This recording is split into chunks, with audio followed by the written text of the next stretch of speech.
Ito po yung ating munggo na pinalambot.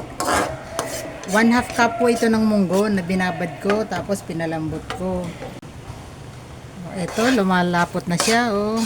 Konting-konti na lang. Kasi kailangan maging yung medyo hindi siya runny. Para hindi tayo mahirapan pagpalaman natin mamaya sa glutinous rice. Ayan. Oh, ito na to. Makunat na. Oh, wala na yung tubig niya, natuyo na siya at saka ang lapot niya na. Pwede na to, palalamigin lang natin tapos isimulan na natin yung paggawa ng ating malagkit naman. Okay? Okay, magandang araw sa inyong lahat. Ito ay Pinoy Butchi. May palaman na munggo.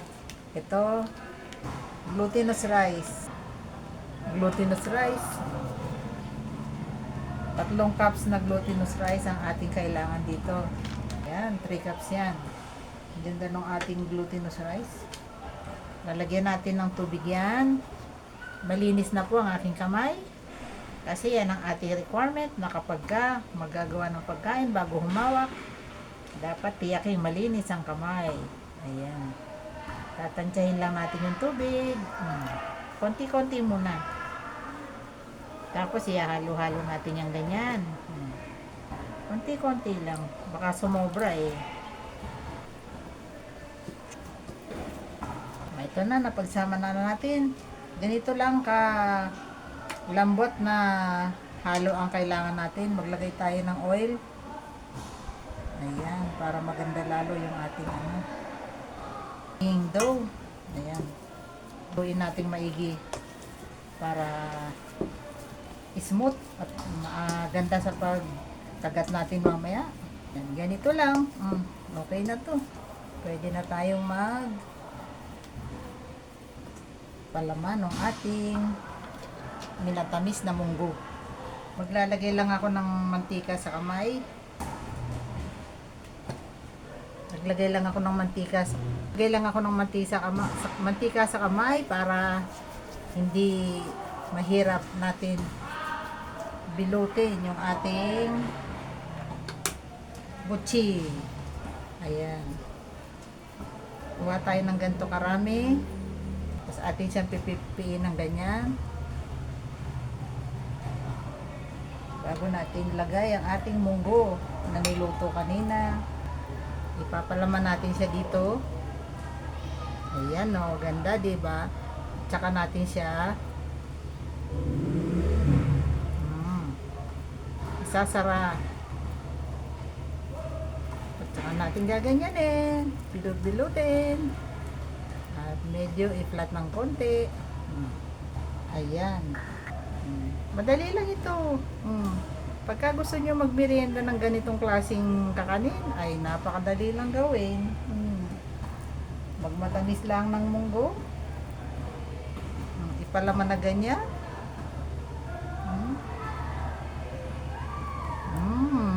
Diba? Ang ganda oh. Tapos pag sasalikupin natin ganyan, oh. Mas atin ang bilutin, oh. Okay, oh diba? Ang ganda oh. Magawa muna ako ito.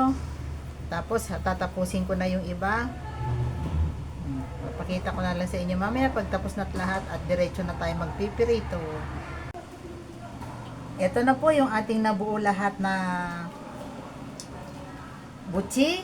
Meron tayong 16 pieces doon sa ating halong ginawa. Meron tayong 16 pieces na nabuo. Marami-rami ito. Masisiyahan tayo nito. Oh. Tapos ito, ating mga ginawang ito. I-coat natin ng sugar yan. Ganyan. I-coat natin siya ng sugar. Tapos saka natin siya piprituhin. Handa ko na yung ating pagpiprituhan para ma-prito na natin siya. Ako na itong pagpiprituhan ko ng aking butchi. Iting ko na yung mantika. Makapagprito na tayo. I-coat muna natin yan dito sa sugar. Tapos saka natin siya ipiprito. Yan. Ganun lang ang ating gagawin. Kada maglalagay tayo sa prituhan, i-coat muna natin siya ng asukal. Ayan. O, diba?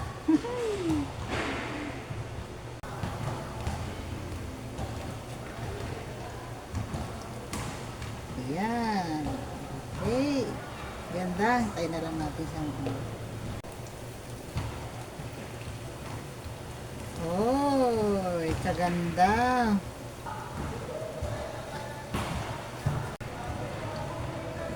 Ay, luto na. Kuhanin na natin ito. Oh, ang ganda. Hey. Oh, ganda. Meron na tayong butchi. Nagka-caramelize yung sugar. Alam nyo, gustong gusto ko to eh. Nung nagtatrabaho pa ako dati sa Caloocan, pag tanghali na yung shifting ko, inaabangan ko yung titinda niyan doon sa may LRT. Lagi ko na-tsempuhan yun eh.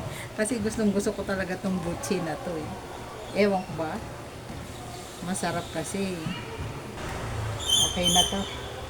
Maanin na natin to. Ganito yun kalalaki eh. Bibili ko dun sa aling suki ko. May memories talaga, no? Talaga naman ganun ang pagkain. No? Food brings back memories. Oh, di ba? Marami tayong naaalala sa mga pagkain eh. Lalo na pagka gusto natin ng pagkain. Sigurado may memories tayo dyan. Ayan. Beautiful, beautiful, beautiful. Ito na po ang ating Pinoy butchi na niluto. Oh, ay. Oh. Ayan po, may munggo sa loob. Oh. Tingnan natin oh. Ayan oh. Ay, yan oh, sarap-sarap niyan oh. Oh, oh, diba? Mainit. Napapaso ako. Ayan po yung munggo. Tikman natin. Ang sarap. Ang sarap. Ang sarap. Ang sarap. Hindi siya masyadong matamis. Sakto lang yung tamis. Tapos yung ating glutinous rice. Crunchy. Ang sarap. Ito yun ah. Parang tikoy na may munggo sa loob. Sarap. Nakakarami na ako kahit mainit pa. Ano kayo mga kaibigan ko dyan? Kaum tayo.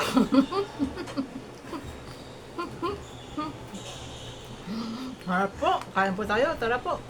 Thank you po sa panonood nyo palagi. Thank you for watching. Thank you sa suporta. Bye bye bye. Blah blah blah.